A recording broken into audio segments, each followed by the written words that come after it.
In the heart of Africa, where traditions are deeply rooted and culture flourishes, one woman has created a sanctuary of wellness and beauty.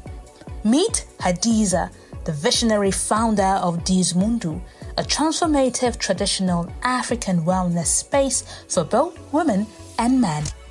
Driven by her profound love and appreciation for her heritage, Hadeeza embarked on a journey to celebrate and preserve the unique beauty cultural trends of Africa's diverse tribes. Her passion for making a difference and leaving a lasting legacy led to the birth of Dismundu. At Dismundu, ancient traditions meet modern practices. Hadeeza is a psychotherapist and multifaceted businesswoman, bringing her extensive knowledge of naturopathy, perfumery, herbalism, and interior design to create an unparalleled wellness experience. From investment banking to holistic healing, Hadeeza's journey is one of transformation and empowerment. After over a decade in the financial industry, she pivoted to follow her true calling, bringing the rich therapeutic traditions of Africa to the forefront. Join us as we explore the inspiring story of Hadeeza and Dismundu. Discover how one woman's passion for her culture and roots is creating a ripple effect of wellness, beauty, and empowerment across the continent.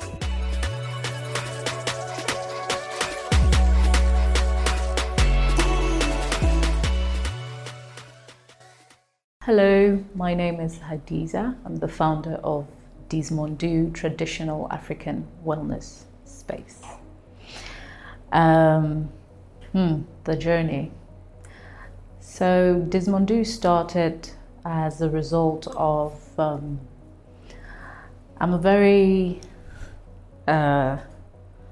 someone that's rooted in tradition and culture. And I am grateful for the exposure and education that I have, but deep down, I'm still very much African. And Dismundu came about because growing up in the north, I was, from the age of 9, 10, I was introduced to a lifestyle that basically teaches women, girls, how to take care of themselves, how to sit, how to talk, how to use organic products to take care of your skin and all that. And it's always been something that was very interesting to me. Now, I've come to realize that the whole point of the NYSC Youth Corps is to let kids go to other parts of the country and understand their lifestyle, their culture and all. But unfortunately, that isn't the case. So if you've never been to the north before, you don't understand their way of life, you don't understand everything about them. So, and I just thought to myself that, okay, I think it's time to reintroduce things that are at our core as Africans, as Nigerians, to reintroduce that to the modern woman, so to speak. Dismundu is a transformative space. It's a traditional African wellness space, like I mentioned. I started my career in the financial industry, but the business started in 2019, and it's a business for women. The emphasis is on women. We do have products for men, but the services are centered around women. Challenges we've encountered since the business started is basically, as Africans, we seem to be in this I mean, we're gradually coming out of it, but there's this mental slavery that we sort of have to think that whatever we do that is not Western is not good enough.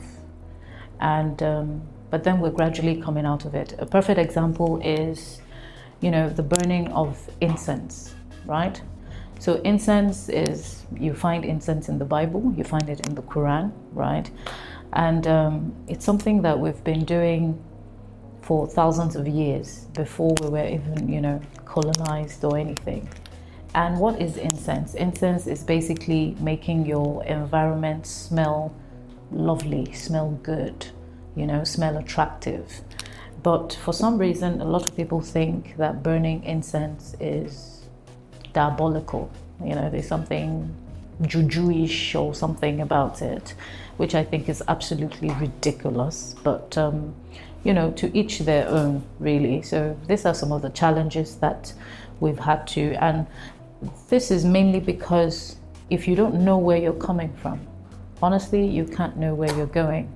So this is basically, again, reintroducing who we are as a culture, going back to our roots in terms of how we take care of our skin, right? Using organic products, using things like potatoes, using things like cucumber to exfoliate the skin, to look good, using, our traditional sauna way back then, before, the Unyibo lifestyle came about, so to speak.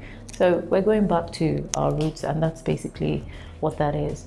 And in terms of the winnings, I've come to realize that some people were not opportuned to have a female in their life growing up, right?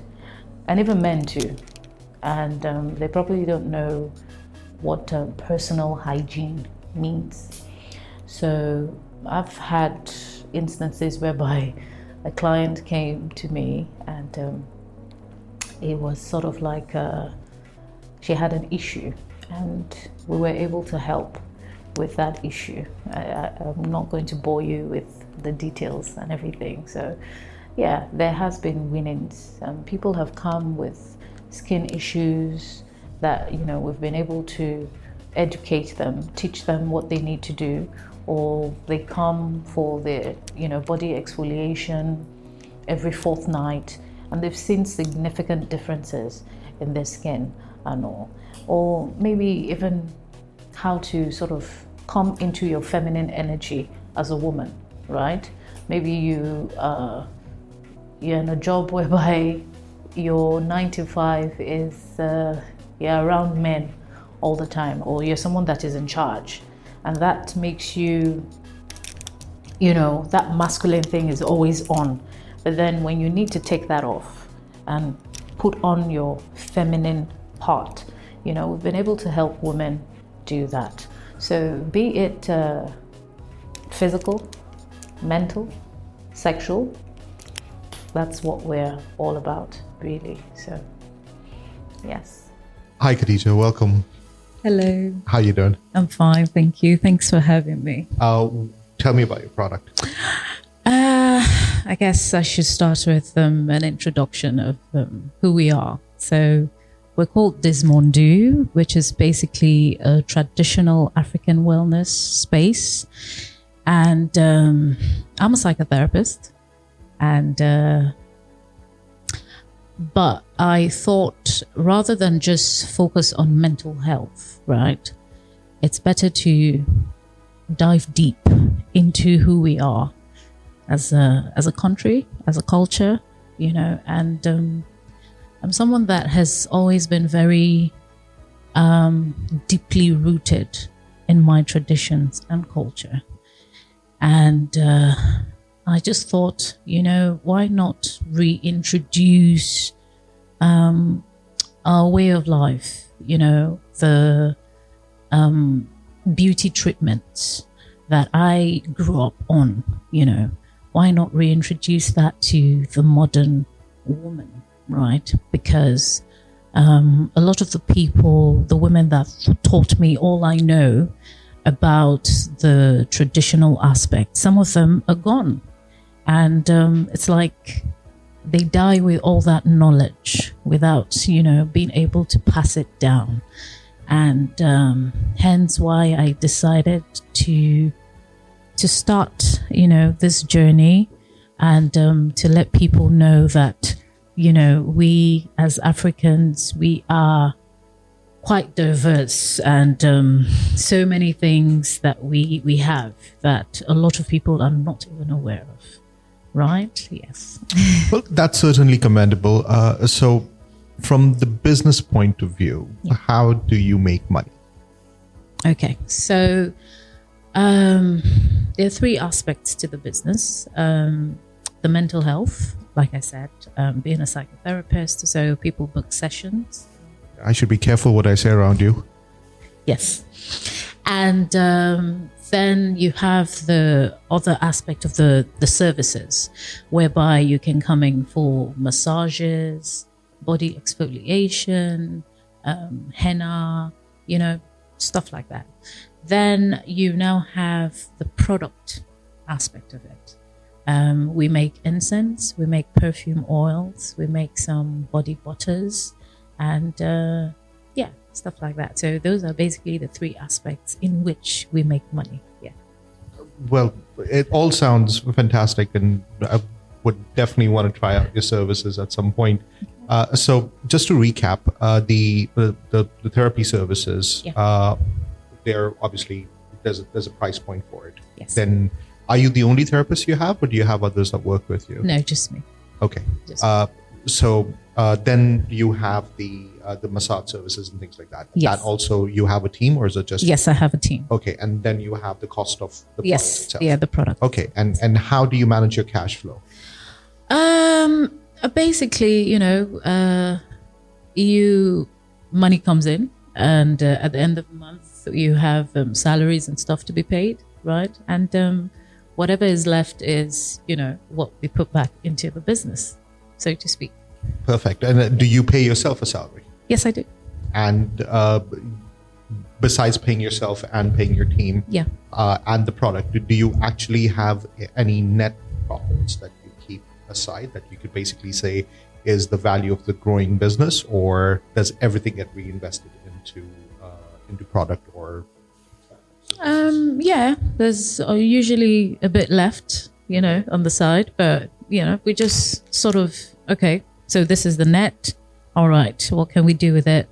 Probably just put it back into the business. Yeah. Okay, and just because this is the nature of what we're discussing, it sounds to me that what you're referring to as a net profitability is more like an EBITDA, as opposed to so EBITDA is this term which is earnings before interest, tax, depreciation, amortization. So while those don't really impact cash flow, it still is a huge cost to business, especially if you are tax compliant and or there's an audit later that you have to make up. Are any of those provisions factored into the cash flow that we just spoke about? Yes. Okay. Yes. How long have you been doing this? The business started in 2019. Okay. Yeah. And you've been cash flow positive since year one? I'd say year two. Okay. Yeah. Well, it's really quite commendable, because this is not usually the quality of conversation that I have. Okay, so it's probably because I have a background in finances. Okay. So I was, in the financial industry for over a decade, right? So I think that has really helped me to sort of know what to do and what not to do. So that's wonderful. Then what I need from you really is to kind of elaborate some of the best practices that you bring forward in your business, because that's essentially the purpose of what we are trying to do here. Next time you should be sitting here, because you've taken away any value that I can bring into this conversation. All right. So let's start by why do people have cash flow problems? Number one, if you aren't your profit margin is thin or small, then you'd have a cash flow problem. If, for instance, you sell on credit, then you'd have a cash flow problem. And if, for instance, your expenses are higher than what comes in, then you'd have a cash flow problem. So I think I would say that as a business, I'm a micro business. I don't even refer to myself as a small business, right?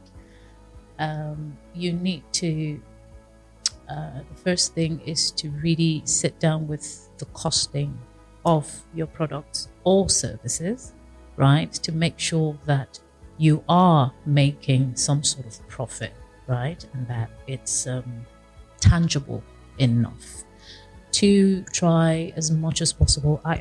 We don't do things on credit. We do not. Absolutely, it's a no-no. If you want to buy something and you can't afford it right now, when you have the money for it, then you come back. That's it. And we also limit our expenses. So for instance, you're making 5 million, right? And your expenses altogether is about 4.5, then there's a problem, right? But if your expenses is between maybe 2 million, 2.5, then you're pretty good. So these are the things that I've been able to do in my business to enable me to not have a cash flow problem. Well, it's all very good advice. Thanks for that. Do you have any aspirations for expansion of product lines or world dominance? Yes. So what is the plan for keeping some cash reserves for that? Okay, so right now, for instance, we just sort of moved to a bigger place, right? And what I've been able to do is, it's my home, actually. So I live upstairs and the business is downstairs, right? As I just thought about it, that there's really no need for get like a really fancy building and, all the razzmatazz and everything. I've come to notice that there's a lot of facade in this part of